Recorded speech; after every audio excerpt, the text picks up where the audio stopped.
Hello, ladies and gentlemen. Welcome back to math. Today, we're going to keep on learning a little bit more about circles. Okay. Today, we're going to deal with, should I say, with circum. Okay. Should I say? Subscribe polygons. Okay.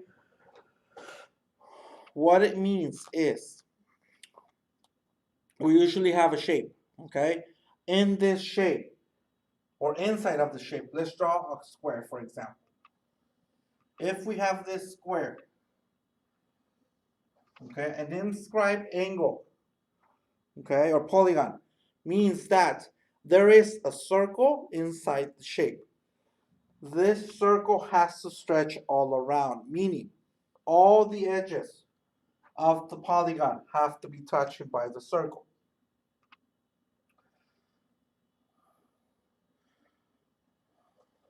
Okay, obviously that's not a perfect circle, but this is an art again. Okay, all right, all the edges that create a vertex. Okay, remember the two edges that meet, create a vertex, have the same distance. Okay, so let's say this is A, this is B, vertex C, and vertex D. Okay, the two edges that create vertex A have the same distance. Okay, so if from where your circle and your polygon meet,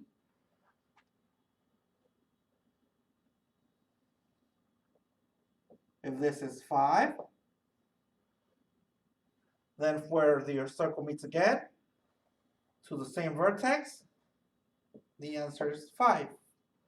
Okay, so the same distance from the center, should I say, to the vertex. If vertex B to the center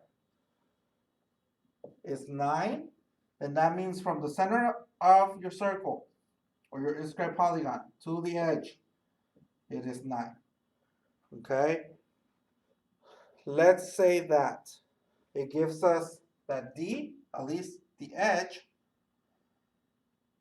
is 10. Okay, you want to find the distance from D to C. Okay, you want to find the whole distance. You can find it, okay, but you would have to find those distances first. Okay, C to center, C or Y, which means C again to center. So in order to solve them, okay, I will say this. Okay, usually it will give you one. Okay, let's say this is 4.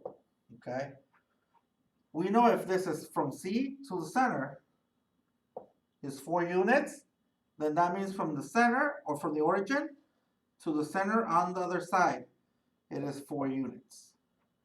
Which means that if from the center to vertex C is 4 units, and from the center to D is 10 units, that means that 10 plus 4, so x equals 14.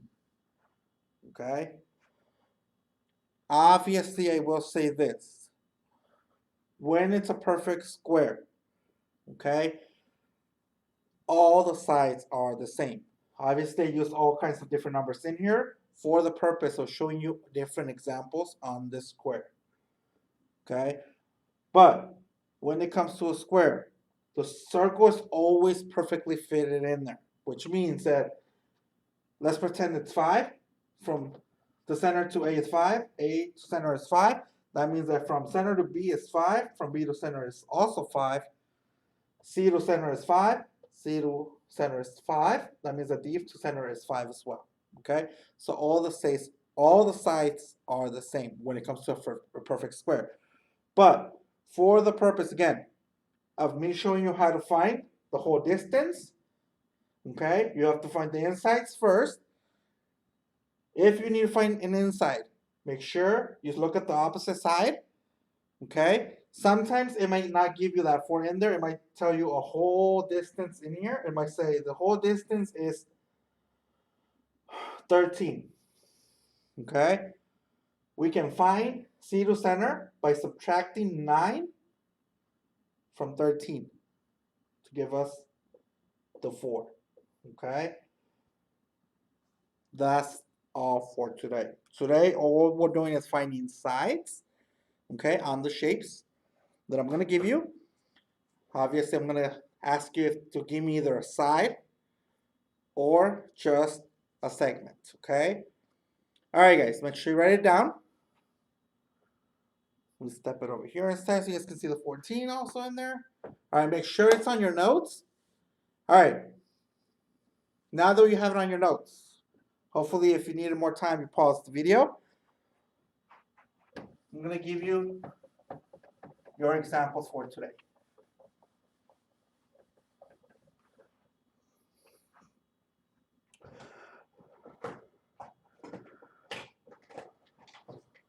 Let's use black again. All right, so here's your example.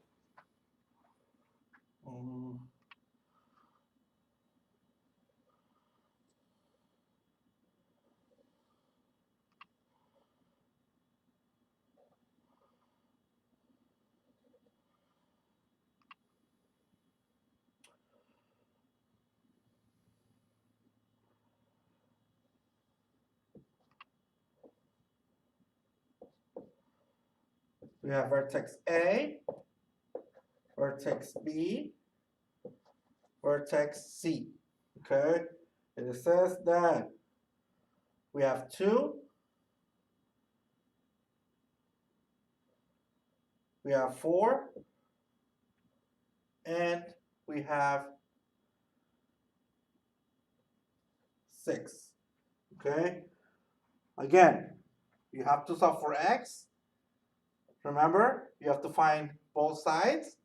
The half that goes from A to center of the circle, from C to center of the circle, okay? And your second one is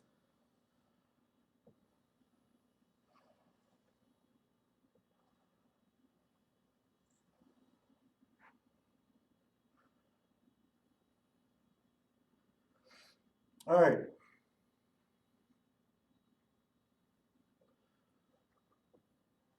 From center to the A each, we have 8. Find the distance of the side. We have M, N, O, and P. Okay?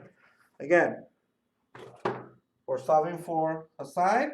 We're also solving for X and Y.